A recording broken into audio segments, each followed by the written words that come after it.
they'll have these beautiful connections in their charts and in the Kuda, technique.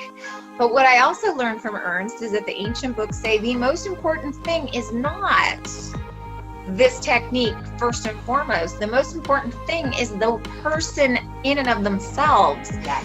What is their character?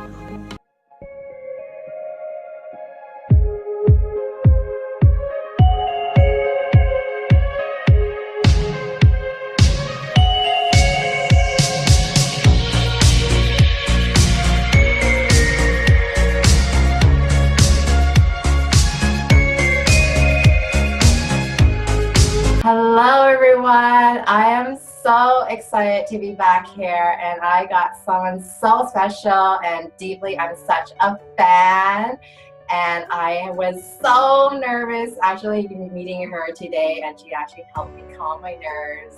And I just love her work, just been a big fan, been following her forever since, and she knows Vedic astrology. She's known for really connecting with the female's heart and the energetic level, and she has fantastic stuff that definitely I want to share with you guys today. And her name is Carol Allen, and I definitely want to welcome you today. Oh, thank you so much. What a beautiful intro. Like, you're my new bestie. And hoping we can stay connected ever since, because I known you through Ernst, I known you from Pat Allen, I know you from Lawrence Francis.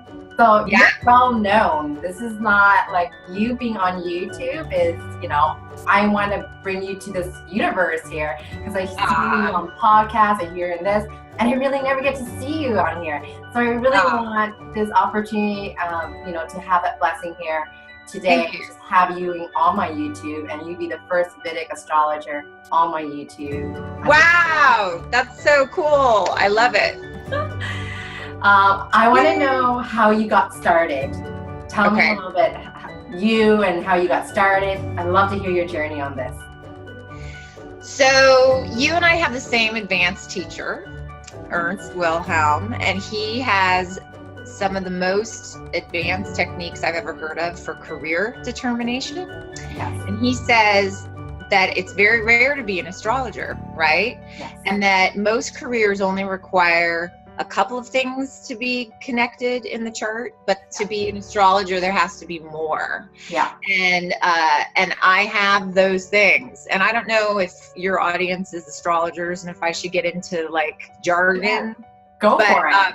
But I'm sure you have those things too, obviously, yeah. or you wouldn't be doing what you do. So, but the more relatable story and the more human side of it is that I was going through a dark night of the soul. I was going through a really hard time in my life. Our buddy Saturn was sitting on my head, right? And this is always when I think people turn to deeper insight and deeper tools to get support, because when the mundane third dimensional reality stuff isn't helpful, you gotta go higher, right? And so I was just so fortunate to meet a Vedic astrologer at a party, and a friend of mine had worked with him for over a decade, and she said, "Oh my God, he's so great. He's unbelievable. You won't believe how good it is." And I'd grown up in California, so I was already super open-minded to numerology, astrology, crystals, psychics. It was the 80s. Actually, by now it was 90. I met a Vedic astrologer in 1990. And so I had a reading, it blew my mind. And then it just so happened that the only school for it at the time in the United States was literally within walking distance from my apartment.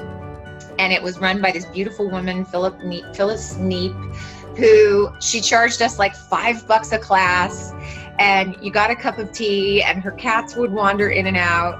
And the best Vedic astrologers in the United States would come in and lecture. And then if they came from India, they would come in and lecture. And there was a revolving court staff that was O.G. Chakrapani Ulal and William Levesey, who now has 4 Hay House books and is the president of the American College of Vedic Astrology. and Steve Stuckey, who's kind of under the radar, but a complete, utter genius. And then a wonderful man named George Roman, who's dearly departed now for a long time. But and then Nalini Kantadas, who wrote the first book any of us heard about I think it's called Understanding Your Horoscope. I can't remember, but it's all in tatters on my bookshelf because I like used that thing so much. But so it was just unbelievable to be in this little teeny pod of students and to get their full attention and to have it be so inexpensive and to have it be in person. And then to befriend them all.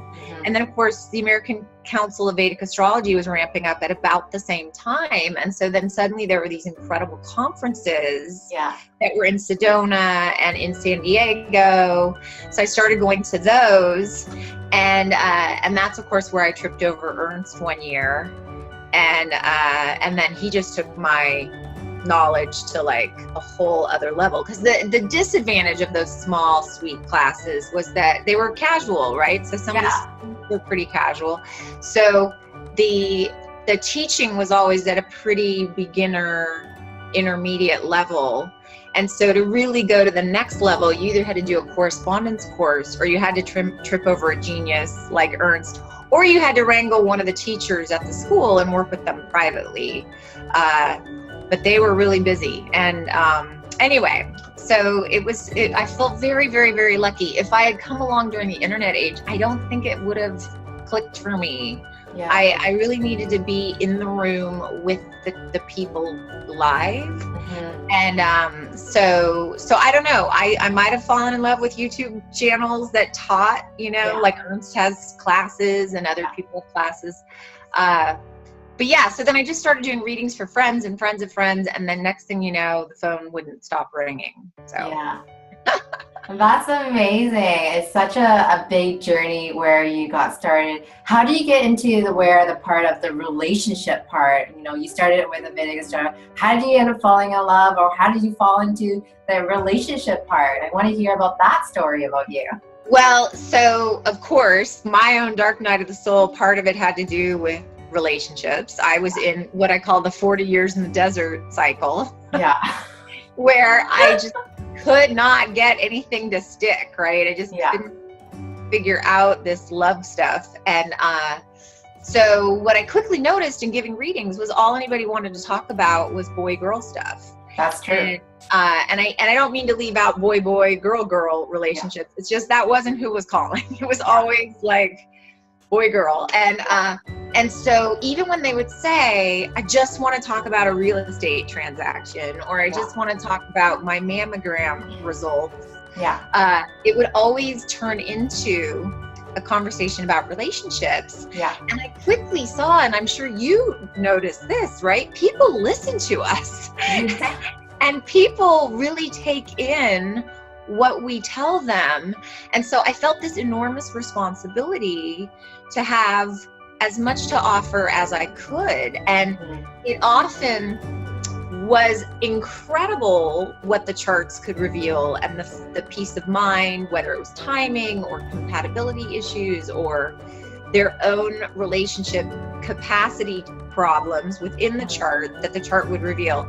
That stuff can bring so much peace of mind and so much understanding to people, but at the same time, so often just putting the chart aside and saying to somebody, oh honey, you can't talk to a man that way. Don't you know how men are?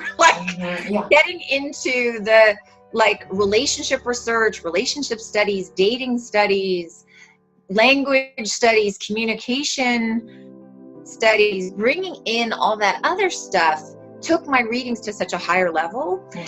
And then people started saying to me, Carol, I want to call you every week. I don't talk about my chart all the time, but that advice you gave me was so valuable. Can I call you every week? And I was like, oh, well, I mean, I don't even know how that would work. Like, people started asking me to coach them before I knew what coaching was, and before I'd ever heard of coaching. Because again, this was back in the Pleistocene era.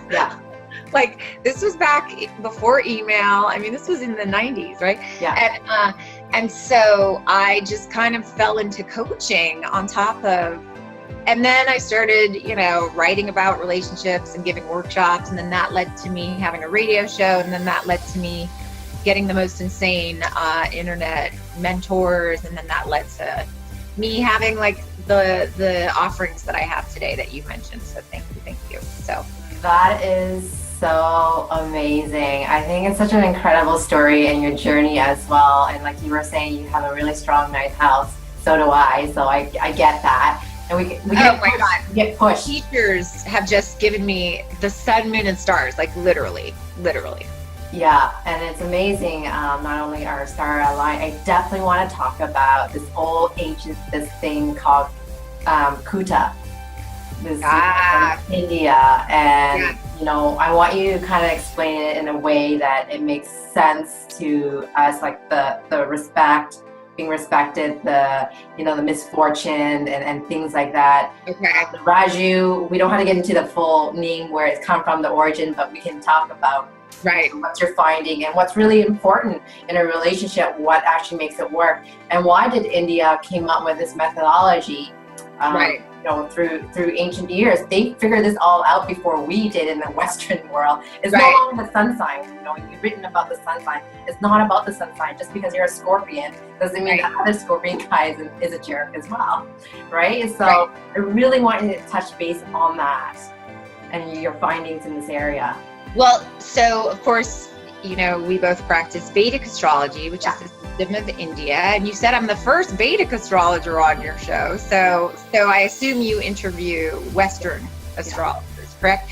Well, the tragedy of Western astrology is that apparently they had all these incredible books that were lost in the ancient fire in Alexandria, right? The library of Alexandria.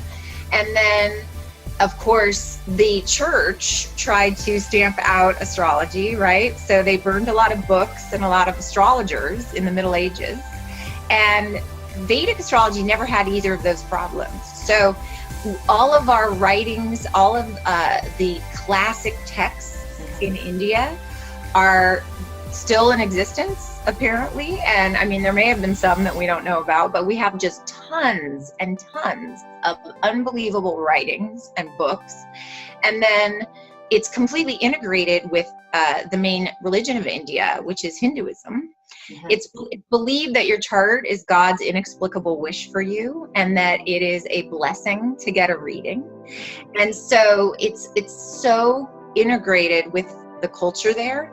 And so as to the question of like, why did they need to develop this? Well, you marry somebody in India usually that you don't know, right? You marry a stranger. 90% of their marriages are still arranged.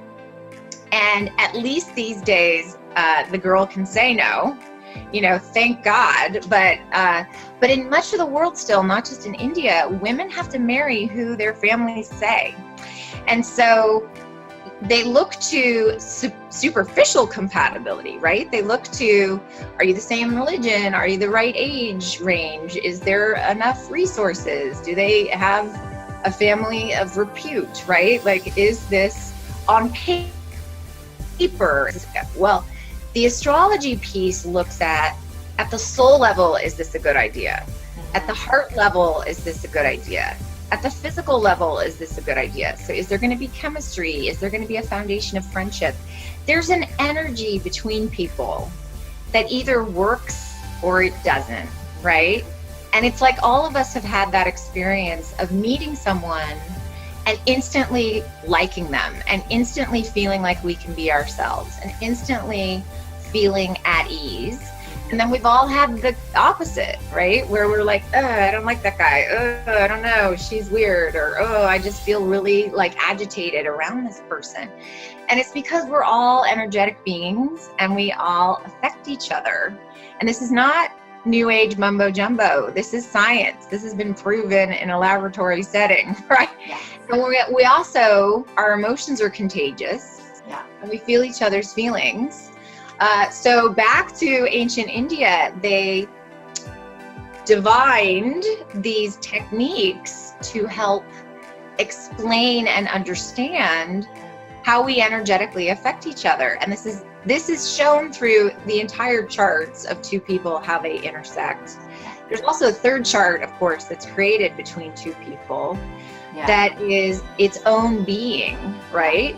So there's you, there's the other person, and then there's, I like to say, the vehicle you both get into, which is the relationship. And that vehicle has its own energy also, and its own destiny also. And so you might be great and they may be great, but maybe the two of you kind of climb into a broken down old, I don't know, gremlin that like constantly blows a tire or goes into a ditch together, and it'll be so confusing. When people think of compatibility, they just think in terms of, well, do I like this person and do they like me? But the techniques that you're referring to, called the Kuda techniques, they have very little to do with, do you like each other? It's, can you join your lives? And then can you go forward as a couple? Do you have the energetic alignment to actually create a life together and go forward as a couple? So I love that you asked about this, because I'm so grateful to this one technique. This one technique has helped me understand relationships more than anything, and what's important in a relationship, and what actually feeds people and creates the foundation of a happy life together. And again, I have to really take my hat off to our mutual teacher, Ernst Wilhelm, who lived in India and studied this and went around, because in any system of anything, whether it's medicine, food, cars, electronics, there's disagreement, right? There's disagreement. You have your Mac people and your you know, your Hewlett Packard people. You have your raw foodies and your microbiotics. You have your chiropractic and your, you know where I'm going with this. So in Southern India, they do this technique one way. In Northern India, they do it another. And then there's like 12 camps within each section. And there's so much disagreement. And so Ernst has the best brain for breaking things down and figuring out, well, you know, he's got a physicist for a father, and he's got this very scientific mind where he says, okay, I'm going to take these techniques, I'm going to test them over and over and over and over, and I'm going to throw them out if they don't work at least 80% of the time, right? And so most of us who studied astrology without somebody like him, right, we were reading books that were translated 3 times. And we were sitting in classrooms where there was a lot of anecdotal stories about what worked and what didn't. And then here comes somebody who takes hundreds and hundreds and hundreds of charts and does this very empirical approach, and taught himself Sanskrit. Sure. Taught himself like the language that all these ancient books are written in, and then read them in there. I mean, I can't even fathom this guy's brain, right? Like, mine just goes, check please, you know, no thank you, right? So, but I have the karma to have teachers like that. So I get to just like mooch and then go and share, which is what they want. Ernst wants that. He wants the information getting out. But anyway, so I'm sort of talking all over the place, but I'll talk about now, and I'd love to hear what you love too, about what I have found to be so valuable in the technique itself. Like Kuta, I found so an important factor, because, you know, they talk about soulmates. I didn't understand what soulmate was, and I was doing research on soulmate. So I was doing research on Rahu and Ketu and what actually causes soulmate, what they feel. Like, I can't really criticize, you know, my clients. Like, that's not really your soulmate. But if they say that it's your soulmate, it has to do some sort of connection with the moon, Ketu, or some sort of past, like, reconnection, right? You know, when I heard about twin flames, I'm like, what is this Western thing called twin flames, right? So I got into research of it, you know, where Rahu and Ketu comes together and it becomes unbreakable with the moon in there.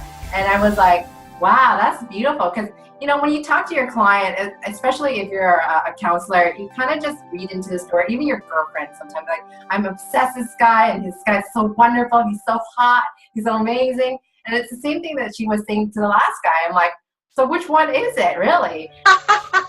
And so when you look at the chart, you're like, like the logic kicks in. The logic kicks in. Right. why things wasn't working.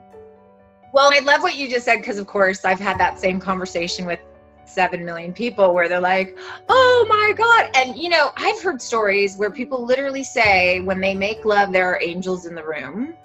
And they literally say there are just so many synchronicities about the way they met and the way things unfolded. And, you know, they share these stories that defy reason and that are so compelling and are so beyond just somebody liking somebody. I mean, they really are. It's way beyond chemistry. It's way beyond.